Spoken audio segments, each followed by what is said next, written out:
राधे राधे, जय श्री कृष्णा। मैं अर्चना आज आपको माघ मास महात्म्य का चौथा अध्याय सुनाऊंगी।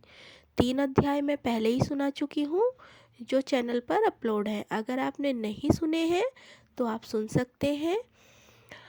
आपने अगर चैनल को सब्सक्राइब नहीं किया है तो कर लीजिए, बेल आइकन प्रेस करिए जिससे आपको नोटिफिकेशन मिलती रहे। माघ मास के 28 अध्याय होते हैं।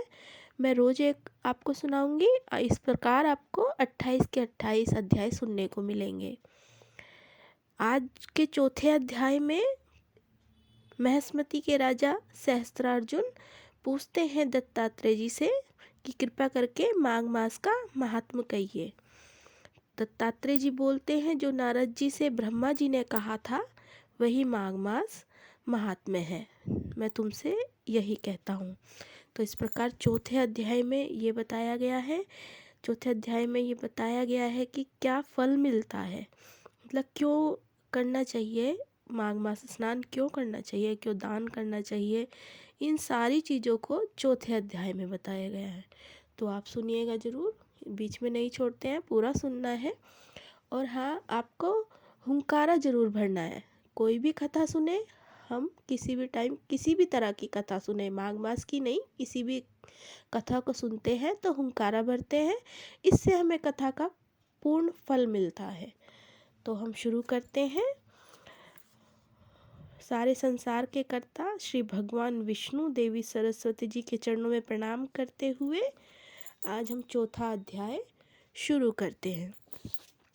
श्री वशिष्ठ जी कहने लगे, हे राजन, अब मैं माघ मास के उस महात्म्य को कहता हूँ जो कार्तिवीर्य से पूछने पर दत्तात्रेय ने कहा। जिस समय साक्षात विष्णु के रूप श्री दत्तात्रेय जी सत्य पर्वत पर रहते थे, तब महिष्मती के राजा सहस्त्रार्जुन उनसे पूछा कि योगियों में श्रेष्ठ दत्तात्रेय जी, मैंने सब धर्म सुने, अब आप कृपा करके मुझसे माघ मास का महात्म्य कहिए। तब दत्तात्रेय जी बोले, जो नारद जी से ब्रह्मा जी ने कहा था वही माघ मास महात्म्य मैं तुमसे कहता हूँ। इस प्रकार इस कर्म भूमि भारत में जन्म लेकर जिसने माघ स्नान नहीं किया उसका जन्म निष्फल गया। भगवान की प्रसन्नता, पापों के नाश और स्वर्ग की प्राप्ति के लिए माघ स्नान अवश्य करना चाहिए। यदि यह पुष्ट शुद्ध शरीर माघ मास के स्नान के बिना ही रह जाए तो इसकी रक्षा करने से क्या लाभ। जल में बुलबुले के समान, मक्खी जैसे तुच्छ जंतु के समान यह शरीर माघ स्नान के बिना मरण समान है।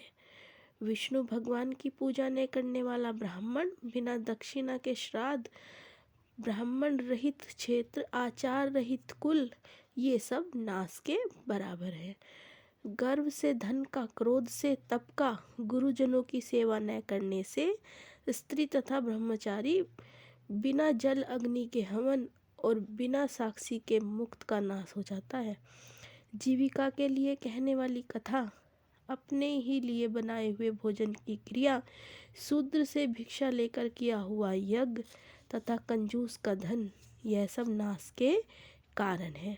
बिना अभ्यास और आलस्य वाली विद्या, असत्य वाणी, विरोध करने वाला राजा, जीविका के लिए तीर्थ यात्रा, जीविका के लिए व्रत, संदेह युक्त मंत्र का जप, व्यग्र चित्र होकर जप करना, वेद न जानने वाले को दान देना, संसार में नास्तिक मत ग्रहण करना, श्रद्धा बिना धार्मिक क्रिया, यह सब व्यर्थ है। इस तरह माघ स्नान के बिना मनुष्य का जीवन व्यर्थ है। ब्रह्माघाती, सोना चुराने वाला, मदिरा पीने वाला, गुरु पानी गामी, इन चारों की संगति करने वाला माघ स्नान से पवित्र हो जाता है।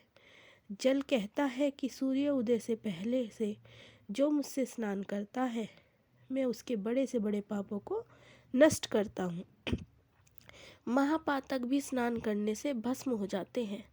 माघ मास के स्नान का जब समय आ जाता है तो सब पाप अपने नाश के भय से कांप जाते हैं। जैसे मेघों से युक्त होकर चंद्रमा प्रकाश करता है, वैसे ही श्रेष्ठ मनुष्य माघ में स्नान करके प्रकाशमान होते हैं। काया वाचा मनसा से किए हुए छोटे या बड़े, नए या पुराने, सभी पाप नष्ट स्नान से नष्ट हो जाते हैं। आलस्य में बिना जाने जो पाप किए हों वह भी नाश हो जाते हैं। जिस तरह जन्म जन्मांतर के अभ्यास से आध्यात्मिक ज्ञान की प्राप्ति होती है, उसी तरह जन्म जन्मांतर तक अभ्यास से ही माघ स्नान में मनुष्य की रुचि होती है। यह अपवित्रों को पवित्र करने वाला बड़ा तप और संसार रूपी कीचड़ को धोने की पवित्र वस्तु है। राजन, जो मनवांछित फल देने वाला माघ स्नान नहीं करते वह सूर्य चंद्र के समान भोगों को कैसे भोगते हैं। इस प्रकार चौथा अध्याय यहीं तक है, यहीं समाप्त होता है। कल 5वां अध्याय सुनाऊंगी। 5वां अध्याय में जो भी है दत्तात्रेय जी क्या कहते हैं राजन को, वो सब आपको बताएंगे। और इसमें जितने भी दान बताए गए हैं स्नान के बाद के, वो सब आता है। सब अध्याय में हर एक अध्याय का अपना एक अलग बात है। क्या बताया गया है वो मैं रोज़ आपको बताती हूँ, तो आपको रोज़ एक अध्याय सुनना है। अगर आप स्नान नहीं कर सकते हैं सुबह उठकर किसी कारण से, तो कोई बात नहीं, आप कथा सुन लीजिए। कथा भी दिन में आप किसी भी समय आपको समय मिलता है तभी आप कथा सुन लीजिए, लेकिन सुन लीजिए, इससे उतना ही फल मिलता है माघ मास की कथा सुनने से। तो आज यहीं तक है।